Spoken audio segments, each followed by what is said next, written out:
दिन पहले सकीना ईतू से आप लोगों ने मुलाकात की, तो क्या अभी तक आउटकम आया उस मुलाकात के बाद?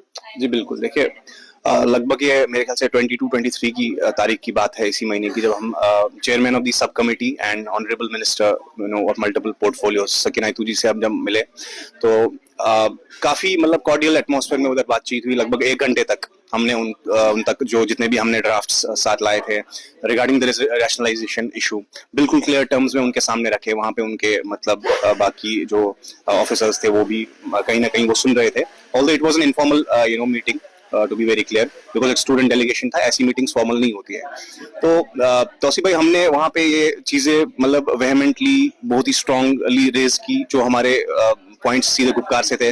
चाहे वो हमारा रैशनलाइजेशन इशू का जो मेन मोटिव है 76.5% जो हम बार बार कहते आ रहे हैं, जंतर मंतर से लेकर के गुपकार से लेकर के, या चाहे सकीना जी को भी हमने यही बातें बोली। और हमने ये बताया कि किस तरह मतलब जो रैशनलाइजेशन प्रोसेस से एक मेरिटोक्रेटिक जम्मू एंड कश्मीर आशरण हो सकता है। हमने उनको वहां पे इवन डोनाल्ड ट्रंप की भी मतलब एक एग्जाम्पल दी, जिस तरह से वो अभी यहाँ पे यूएस में जो एक ऐसी सोसाइटी थी, वहां पे भी ब्लैक्स के लिए मतलब अफर्मेटिव एक्शन हुआ करता था, लेकिन अब वो भी उन्होंने एक as a state policy, as the official policy of United States वहां पे डिक्लेयर कर दिया कि merit it will be a meritocratic state and that will be the official policy. हमने बोला कि अब धीरे धीरे बढ़ रहा है। सुप्रीम कोर्ट का भी हवाला दिया। सुप्रीम कोर्ट किस तरह कह रही है कि इंडियन सुप्रीम कोर्ट की 75 years are enough for a community to enjoy the benefits of reservation. तो इसी तरह से आज के कंटेक्स्ट में अगर आप देखोगे तो वो भी इसमें बूस्ट है। तो ये सब पॉइंट्स हमने रखे जो हमने वेल रिसर्च ड्राफ्ट किए थे after consulting various stakeholders. उनको सकीना जी के सामने हमने रखा, वहां पे उनको प्रेजेंट किया। तो हमने उनपे मतलब मेरे साथ मेरे और कुछ साथी थे, साहिल थे, अर्जुन थे, वगैरह थे। तो हमने एक उनसे ये कहा कि आप मतलब you are not just the MLA of one constituency. हो सकता है कि आपकी कॉन्स्टिट्यूंसी में ज्यादा मतलब रिजर्व पॉपुलेशन हो, but she was very very understanding and very much sensitive to the cause. उन्होंने अच्छे से बात सुनी, टू हर क्रेडिट। तो हमने लेकिन उनको क्लियरली बताया कि आप इस वक्त मिनिस्टर ऑफ स्टेट हो। आप सबसे बड़ी बात, आप मिनिस्टर ऑफ मतलब सोशल जो जस्टिस है वो आपके अंडर आता है, सोशल वेलफेयर डिपार्टमेंट। तो आपको इस मतलब क्योंकि रिजर्वेशंस का डोमेन जो है आपके डायरेक्टली अंडर आता है, तो you have to take this matter सब सीरियसली, और specially because you are also the chairman of the sub committee. तो उनका रिस्पॉन्स वहां से था कि बिल्कुल ये हमारे यूथ का मसला है। मतलब इतनी हमारी 60-70% आबादी तो यूथ ही है पूरे JNK में, और जो जनरल पॉपुलेशन है शी वाज वेरी कॉग्निजेंट कि एक बहुत बड़ा तबका है जिसको मतलब हमें केटर करना है, तो विल सी टू इट। मुझे 3.5 महीने लगभग हो चुके हैं सरकार को बनते हुए, और आपकी मीटिंग के बाद जो सकीना ईतू से आप लोग मिले, उसके बाद जो काबीना वजीर है इनके, उनकी आपस में बातचीत हुई है। बताया जा रहा है कि उस पे यही मसला जो है उस पे डिस्कस किया गया है। कोई उस मीटिंग के बाद कोई आप लोगों तक रिपोर्ट पहुंची है कि क्या कुछ डिस्कशन हुआ है काबीना मंत्रियों के? बिल्कुल, देखिए जहां तक काबीना की मीटिंग है, जब से हमने थोड़ा पता कराने की कोशिश की है कि जो हमने ड्राफ्ट सबमिट किए हैं उन्हीं पे अक्सर व बेशतर और कुछ और लोगों ने ड्राफ्ट सबमिट किए। मोस्टली जो हमारा ड्राफ्ट था, क्योंकि वो कॉम्प्रहेंसिव था, सेट ऑफ ड्राफ्ट से एक ही ड्राफ्ट नहीं था, उसमें मेडिकल के कॉम्प्रहेंसिवली उसमें हमारे जो 76.5% का जो रैशनल है, जो कॉन्स्टिट्यूशनल प्रेसिडेंट्स है, जो डाटा है, जो सेंसस डाटा है, वो हमने सारा उसमें साइड डॉक्यूमेंट सारे साइड किए हुए, तो उस पर डेलिब्रेशन हुआ है। और जो हमारी कम्युनिकेशन के मुताबिक वहां पे JAD के भी सेक्रेटरी थे और बाकी मतलब सेक्रेटरी भी मौजूद थे, अफसरान मौजूद थे उस मीटिंग में, तो उन्होंने डेलिब्रेट किया है। एंड जो हमें अभी लेटेस्ट कम्युनिकेशन अभी मिली है कि they are serious about it. उसमें क्योंकि हमने जैसे मैंने जिक्र किया था कि 2 फेजेस है रैशनलाइजेशन के। पहले फेज में हमने कुछ इमीडिएटली आइटम्स इसलिए रखे थे, उसका भी मैं रैशनल बता देता हूँ, बिकॉज कुछ लोग फिर बहुत इसमें कंफ्यूजन क्रिएट करते हैं। रैशनल ये था कि जब हमने गुपकार में डॉक्यूमेंट्स प्रेजेंट किए, तो CM साहब ने खुद कहा था कि कुछ चीजें हैं जो बिल्कुल डुएबल है, एग्जीक्यूटिव ऑर्डर से हो सकती है, जिसमें कि हॉरिजॉन्टल्स है, हमारे डॉक्टर्स के कुछ इश्यूज है, रूल 17 SRO 49 या EWS के कुछ इश्यूज है, बाकी तो वो जल्दी इमीडिएटली हो सकते हैं, उसके लिए ज्यादा वेट करने की जरूरत नहीं है। तो उसने उन्होंने दिया है एश्योरेंस की जल्दी होगा, ये हमें कम्युनिक मिला है। लेट्स पिछले 1 साल से आप इस कॉज के लिए लड़ रहे हो, चाहे दिल्ली की बात करें, चाहे CM से मिलना हो, चाहे सेक्रेटरीट के दरवाजे खटखटाने हो, उसके बीच हम देख रहे हैं कि चंद लोग जो है कम्युनिटी को मिसगाइड करने की कोशिश कर रहे हैं। लगातार मैं कुछ दिनों से ट्विटर स्पेस में भी ये देख रहा हूं कि कुछ लोगों का कहना ये होता है कि ये क्लियर रोड मैप नहीं बता रहे बाकी स्टूडेंट्स के लिए कि कल जिस तरह से मीटिंग का सिलसिला, जब आप लोग सकीना ईतू से मिले तो उस मीटिंग पे भी कहीं ना कहीं जो है बवाल देखने को मिला था कि ये इनफॉर्मल मीटिंग है, कोई ऑफिशियल मीटिंग नहीं थी। देखिए बिल्कुल तौसीफ भाई, आपने बहुत अच्छा क्वेश्चन किया। देखिए क्या होता है कि मतलब जब भी कोई मूवमेंट उठती है, कोई पॉजिटिव मूवमेंट होती है, हमेशा दो तबके के आपके लोग मिलेंगे, या तो कंस्ट्रक्टिव लोग होंगे जो कुछ कंट्रीब्यूट करना चाहेंगे, और दूसरा ये होगा जिनका एक ही मकसद होता है दिन भर बैठ के मतलब क्रिटिसाइज करना, बस एक ही चीज की रट लगाए रहते हैं और दूसरों को trying to drag them down, खुद तो कुछ पॉजिटिव करेंगे। तो मैं उनको ज्यादा मतलब उनको वेटेज नहीं दूंगा, बट क्लैरिटी के लिए मैं बता दूं कि हमने जितने भी जो मीटिंग्स हैं, क्योंकि हम कोई यहाँ पे ऑफिशियल्स नहीं है, जो भी मीट होती है वो informal as an delegation, informal delegation ही होती है। आई थिंक जितने भी पढ़े लिखे लोग हैं, कॉन्स्टिट्यूशनल मतलब जिनने पढ़ी है थोड़ा, जो समझते हैं लॉ को, they will you know agree to this point कि ऐसी मीटिंग्स इनफॉर्मल होती है इनकी, मतलब as far as our understanding कोई मतलब उस तरह से मिनट्स नहीं निकलते हैं। बट जो पिछली मीट के भी जो ऑफिशियल ट्विटर हैंडल से, चाहे वो सीएम का था, चाहे वो यू नो जेकेएनसी पार्टी के थे, उधर से वो एंडोर्स किया गया था कि सारे जितने भी हमने डिमांड्स थे उनको एक्सेप्ट किया गया था कि हाँ हम तक वो पहुंचे हैं proposals, and where assurances have been made, ये वो वर्बिटम वर्ड्स यूज किए गए थे वहां पे।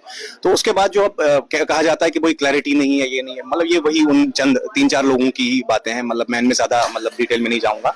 लेकिन हमने जो डिमांड्स है वो हम मतलब कई मतलब मीडिया चैनल से, आपके जरिए से कितनी बार हमने कहा, आपने मतलब मैं आपका शुक्रिया अदा करना चाहूंगा, आपने एक डिबेट इस पे रखा, कितना कॉम्प्रहेंसिवली वहां पे डिस्कस हुआ।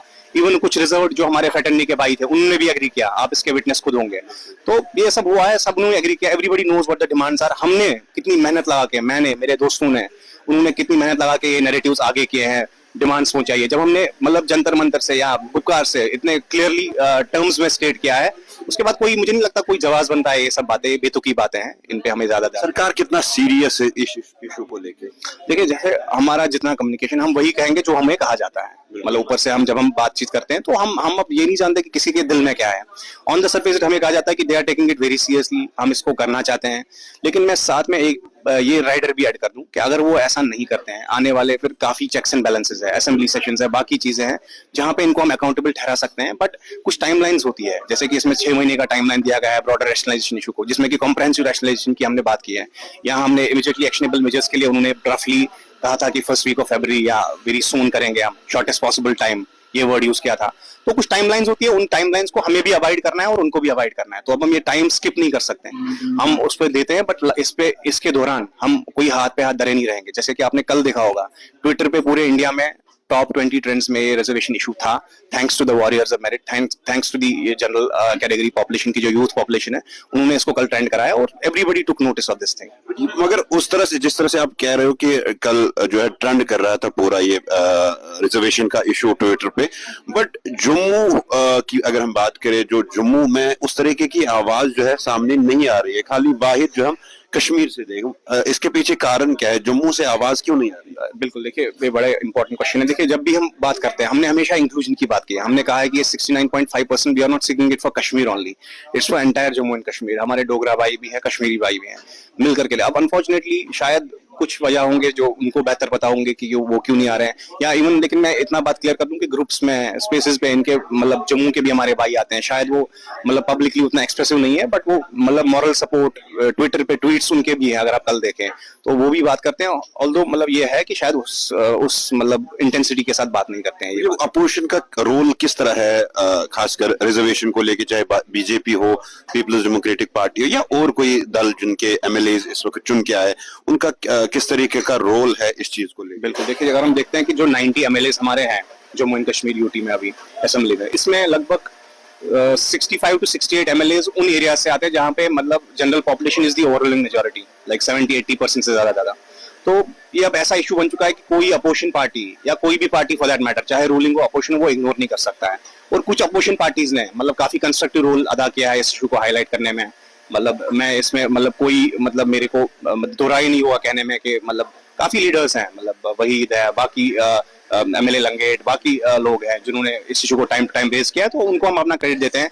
हम किसी मतलब पार्टी जो भी इसकी बात करेगी वो उनकी सराहना करते हैं, उनके पोस्ट को हाईलाइट करते हैं। तो यही हमारा रोल है कि जहां से सपोर्ट मिलता है, वी आर मतलब हम कोई पार्टिजन यहाँ पे नहीं है, जहां से आता है, चाहे वो रूलिंग वाला हो कोई या अपोजिशन वाला हो, they are most welcome to, you know. कुछ लोग ये कह रहे हैं कि ये जो मूवमेंट है हाईजैक हो चुकी है कुछ पॉलिटिकल पार्टियों के दरमियान। कल भी मैं एक स्पेस में था, वहां इस तरीके की बातें जो है कही जा रही थी, इसमें कितनी सच्चाई? जी देखिए, अनफॉर्चुनेटली यही वही, जैसे मैंने कहा कि 4-5 लोग हैं, कुछ डाइसेंटर्स है, कुछ फेक अकाउंट से वो यही मतलब मिथ्स ही पैडल करते रहते हैं। और अगर आपको ये मतलब जहन में आप बेहतर जानते होंगे बीइंग एन एक्सपीरियंस जर्नलिस्ट के ये बातें मतलब कही जाती है, टैगिंग की है, उस पार्टी का है, उस पार्टी है। किसी दिन में किसी एक मतलब कोई अगर पोस्ट चढ़ाता है, उसकी तारीफ है अगर हम में से कोई करते हैं लोग तो बोलते हैं कि ये उसका एजेंट है। फिर कोई दूसरा वो चढ़ाता है जो भी हमारे सपोर्ट में, हम सिंपल है कि हम we are selfish for our interest. जो हमारा इंटरेस्ट है 69, it's a concern of our general population. whoever will talk about our concern we will give him respect और उसकी ऑनर करेंगे। इसमें कोई है ही नहीं, partisan lines we have blocked out. कोई पार्टिजन उसको करने की कोशिश करेगा, we will never accept that.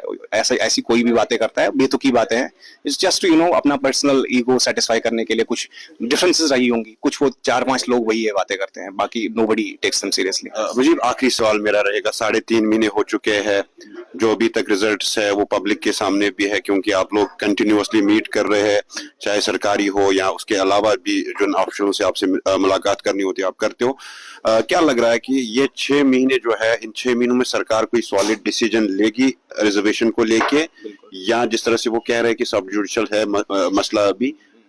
देखिए इसमें यह है कि जो सब कमेटी को बने हुए लगभग 2 महीने और मतलब तकरीबन होने को है, तो उस पे हम यही जज करते हैं कि परसों हमने मीट की, हमने उनको कहा कि आपने अभी एक बार भी कन्वीन नहीं किया, आप थोड़ा सा इस पे थोड़ा अर्जेंसी दिखाइए, it's a very serious matter. और मतलब टू आवर क्रेडिट और टू देयर क्रेडिट कि 2 दिन बाद ही मतलब उस पर कुछ अर्जेंसी हुई और 2 दिन बाद ही मीटिंग हुई सब कमेटी की फॉर द फर्स्ट टाइम।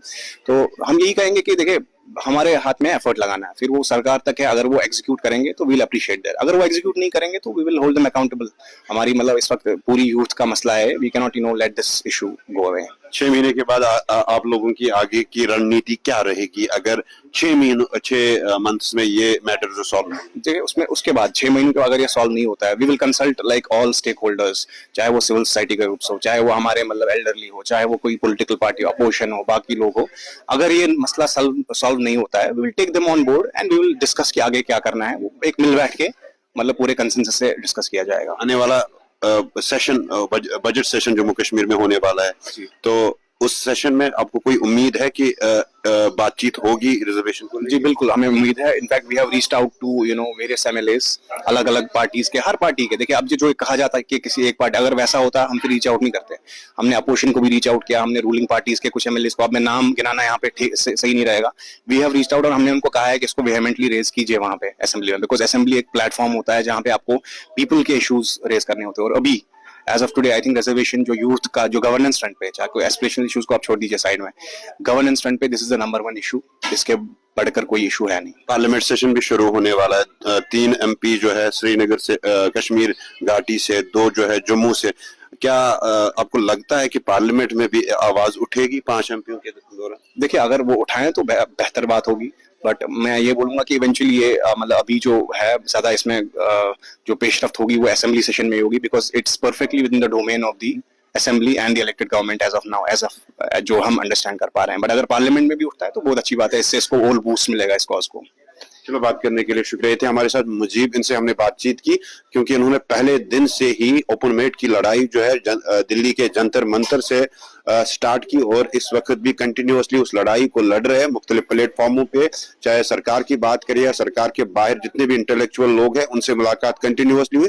कुछ दिन पहले इन्होंने जो है सकीना ईतू, जो कि सब कमेटी की एक मेंबर भी है, उनसे मुलाकात की और उसके बाद जो है उस मीटिंग के बाद जो है सब कमेटी के जो बाकी मेंबरान हैं उनकी तरफ से भी एक मीटिंग बुलाई गई है और कहीं ना कहीं इनको उम्मीदें है कि आने वाले इन 3 महीनों में जो है कोई पॉजिटिव रिस्पॉन्स जो है या कोई पॉजिटिव जो है पॉलिसी जो है वो सामने आ जाएगी।